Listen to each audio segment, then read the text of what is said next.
it with a very important and very deep meaning idiom phrases which is dog in the manger. अब manger का मतलब क्या होता है बेसिकली? manger का मतलब होता है एक खोर, वहाँ जगह जहाँ पर जो ढोर डंगर होते हैं, पशु जो होते हैं वो अपना खाना खाते हैं। अब डॉग तो बेचारा खाता नहीं, उसका यहाँ पे क्या काम है खोर में, लेकिन एक डॉग बैठा हुआ है और जो भी बेचारी गाय वगैरह आ रही है सबको काट रहा है, किसी के नाक पे काट रहा है, किसी के कान पे काट रहा है। तो डॉग इन द मेंजर का मतलब ये होता है कि सपोज कोई बंदा है जो कि खुद तो कोई चीज एंजॉय नहीं कर सकता लेकिन दूसरों को भी एंजॉय नहीं करने दे रहा, यानी कि a person who doesn't let other enjoy what he can not enjoy himself. Suppose 4 भाई हैं, उसमें सबसे छोटा शाम है। अब शाम ने क्या किया, शाम के पैर के अंदर किसी वजह से चोट लग गई खेल खेल में। शाम ने क्या किया, साइकिल के दोनों टायर पंचर कर दिया कि भैया मैं तो चला नहीं सकता कि मेरे तो पैर में चोट है, आपको चलाने दूंगा। तो यहाँ पे क्या हुआ, तो शाम is reacted like a dog in the मेंजर। Next one लिखें, फेबियन पॉलिसी। फेबियन पॉलिसी क्या है, बेसिकली एक रोमन उससे आता है एम्पायर की एक स्टोरी से। स्टोरी थोड़ी लंबी है लेकिन आपको बताया, फेबियन मैक्सिमस था एक वहाँ का बहुत बड़ा सीपे सलार था। तो उसने एक पर्टिकुलर वॉर के अंदर लड़ाई ना करके थोड़ा उसको टाला था। तो उस लड़ाई को टालकर उसने जो बेसिकली एक स्ट्रेटेजिक की वजह से टाला था ताकि वो लड़ाई जीत सके। तो उस लड़ाई जो थी वो उसको डिरेल कर दी थी, उसको बेसिकली उसने जो क्या था उसको डेलिबरेटली उसने डिले कर दिया था। ठीक है, तो फेबियन पॉलिसी का मतलब होता है deliberately delaying a decision making policy. है सपोज जैसे आपने फोन खरीदना और आपको पता लग जाए कि यार 2 हफ्ते या 3 हफ्ते बाद एक बहुत बड़ी सेल लगने वाली किसी एक ऑनलाइन शॉपिंग साइट के ऊपर, तो आप क्या करेंगे, आप उसको डेलिबरेटली डिले कर देंगे। यार अच्छा ठीक है 2-3 हज़ार का मिल जाएगा तो 3 हफ्ते रुक जाता हूँ। तो ये फेबियन पॉलिसी आपने डेलिबरेटली अगर उसको किया है। ठीक है, नेक्स्ट लिखें, हेल्कियन डेज। हेल्कियन डेज क्या होते हैं, बेसिकली इसको समझिए आप, स्टोरी तो उसकी बहुत लंबी इसलिए नहीं बता पाऊंगा।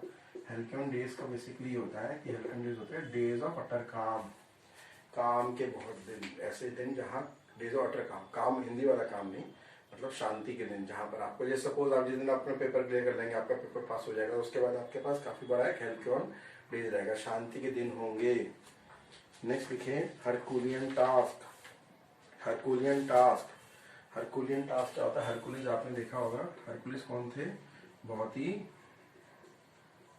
शक्तिशाली एक ग्रीक माइथोलॉजिकल कैरेक्टर है हरकुलियन टास्क। अब हरकुलिस जो था उसको जो टास्क थे जो उसने किए थे वो बहुत मुश्किल टास्क किए थे, इसकी भी कहानी है लेकिन इतनी बता नहीं पाऊंगा। हरकुलियन टास्क जो थे बेसिकली बहुत मुश्किल टास्क होते हैं। हरकुलियन टास्क होता है नियरली इम्पॉसिबल टास्क।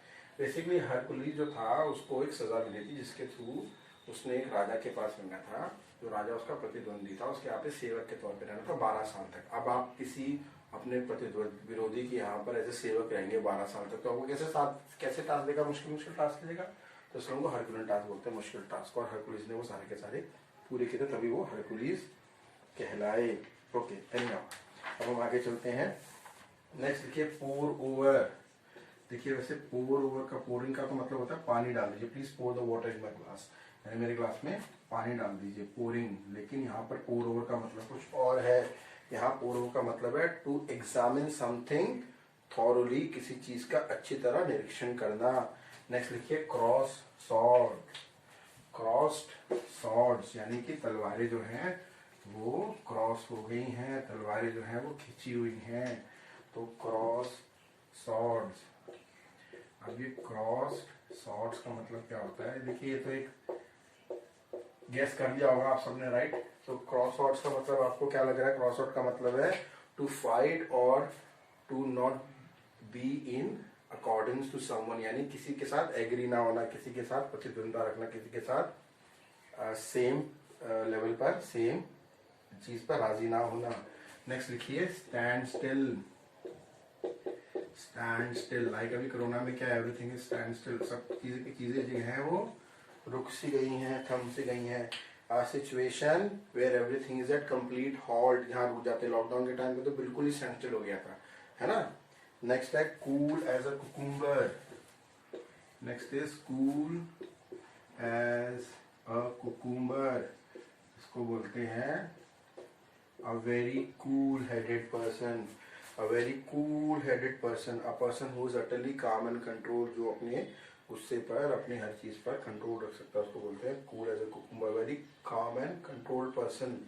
नेक्स्ट लिखें going down the drain, going down the drain, going down the drain.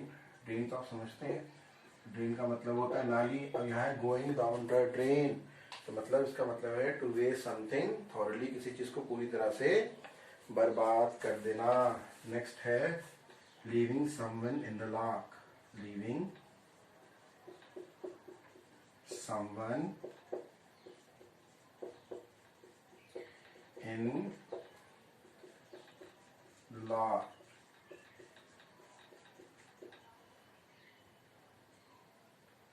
Large, LURCH.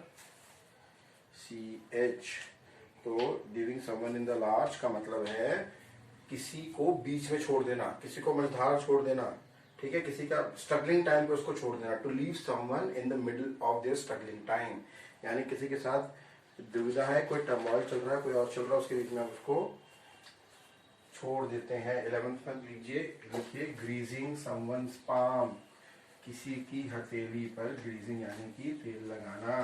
अब ये किसी के हथेली तेल लगाने का मतलब तो कुछ नहीं हुआ, लेकिन ग्रीजिंग समवन का पाम का मतलब आप सब लोगों को पता ही होगा. This means bribing someone, greasing किसी को रिश्वत देना. Fine, greasing someone palm is bribing someone, किसी को रिश्वत देना. Man of letters, next one is 12th one is man of letters. Man of letters का मतलब है highly educated person. Highly educated person को बोलेंगे man of letters, who is highly proficient in literacy, in literary work, जो पढ़े लिखे के काम में बहुत बढ़िया हो. टू पे ऑफ ओल्ड स्कोर, टू पे ऑफ ओल्ड स्कोर यानी पुराना जो है उसको सबको बराबर करना. तो प्ले ऑफ ओल्ड स्कोर का मतलब बेसिकली होता है टू टेक रिवेंज, अपना जो है बदला लेना. नेक्स्ट लिखिए scapegoat. Next is scapegoat. Scapegoat का मतलब क्या होता है, देखिए जब क्या होता है जी हाँ, तो स्केपगोट का मतलब क्या होता है कि जब हम शिकार करने जाते थे पहले हमारा राजा, तो क्या करते थे, शेर के लिए चारा डालते थे. चारा क्या होता था, बकरी. तो वो स्केपगोट होता था, एक जगह डाल देते थे कि आएगा शेर पकड़ने बकरे को और हम शेर को मार देंगे. इसका मतलब होता है to get punish for others deeds, किसी और के काम की जिसको सजा मिलती है उस बेचारे को बोलते हैं स्केपगोट. नेक्स्ट लिखें 15th is major up. Next is major up. अब मेजर बेसिकली क्या है, मेजर अप है to be as good as possible, जितना हो सकता है उतना अच्छा होना, ठीक है. मेजर अप, बेस्ट के बराबर होना, बेस्ट होना, ठीक है. मेजर अप, सब हर एक चीज में बढ़िया होना, मेजर अप, ठीक है. To be best as much as possible. Okay, अब हम चलते हैं 16th पर. 16th पर है स्टीलिंग द शो. 16th में नोट करें stealing the show. Stealing the show का मतलब तो आपको पता ही होगा, आप जब कोई रियलिटी शो देखते होंगे सिंगिंग या डांसिंग वाला, तो बोलते नहीं वाह यार स्टील द शो. तो स्टीलिंग द शो का बेसिकली मतलब क्या होता है, टू विंस एवरीवन हार्ट, हर एक के दिल को जीत लेने को हम कहते हैं स्टीलिंग द शो. 17 लिखिए कैरेट एंड स्टिक पॉलिसी, गाजर और डंडे की पॉलिसी. अब इसका तो ये मतलब वो ऐसे, लेकिन लिटरली मतलब तो होता नहीं, मैंने आपको बताया था कैरेट एंड, सॉरी और नहीं है, एंड स्टिक पॉलिसी. स्टिक का मतलब आपको पता है, उसको बोलते हैं साम दान दंड भेद, यानी कि हम उसको कभी प्यार से कभी डांट कर काम करवाना, किसी से प्यार या डांट से काम करवाना. नेक्स्ट है on good terms. On good terms. On good terms का मतलब बेसिकली है to have extremely friendly relationship with someone. To have extremely friendly relationship, बहुत क्लोज रिलेशन रखना. Next is 19 is turn down. Turn down, turn down का मतलब basically है to refuse, किसी का ऑफर टर्न डाउन कर देना, उसको बोलते हैं हम, ठीक है, टर्न डाउन। नेक्स्ट है in lieu of, in lieu of, in lieu of का मतलब बेसिकली होता है, या आपने कहीं अगर आप कोई सरकारी या कोई टेक्निकल कानूनी को दस्तावेज लिखेंगे तो उसमें बाहर वाले वर्ड आएगा इन ल्यू ऑफ, इसका मतलब होता है instead of, in place of, किसी की जगह, ठीक है। हम चलते हैं last 5 for this part. Okay, so the last, fifth last for this part is to sit in the corner,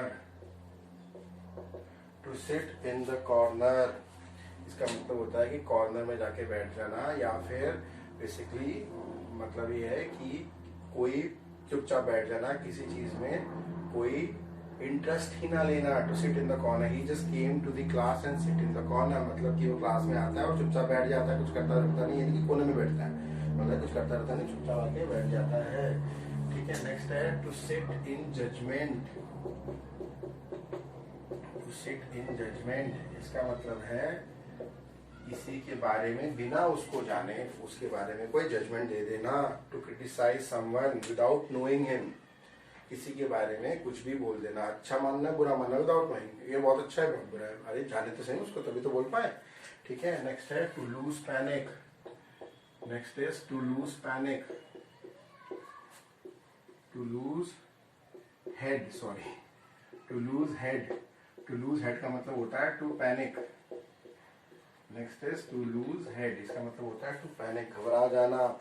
next है at sixes and seven, at sixes and seven, अब ये भैया छठे और सात पे क्या है, सात पे या छठे पे, छठे या सात पे होना है, इसका मतलब है to be at complete confusion और डिसऑर्डर, लाइक वाई। अब किसी की मम्मी पूछती है भैया तुम्हारा ये रूम हमेशा जो है ये why this always remain at 6 and 7, यानी कि हमेशा डिसऑर्डर में क्यों रहता है। And last for this part is pulled off, pulled off, pulled off का मतलब होता है रेप्रीमांड, ये वर्ड लिख देता हूँ, रेप्रीमांड, रेप्रीमांड मतलब किसी को डांटना, किसी को सजा देना। So this was the end of fifth part, okay. So this was the last one, this was the second one, so this was the ultimate, this is penultimate, so ultimate मतलब last, penultimate, penultimate is the second last one, last one ultimate, second last one penultimate। Fine, ये भी करेंगे हम धीरे धीरे, जैसे जैसे आप लोग इसको लाइक करेंगे, एंथुसियाज्म देंगे, सब्सक्राइब करेंगे और रिव्यूज देंगे तो मैं और एनकरेज दूंगा और बढ़िया बढ़िया बातें शेयर करूंगा। So this is the fifth part of video mean phrases. I wish you all would have liked it. Thank you so much for watching the channel. And again, गुजारिश है भाई, लाइक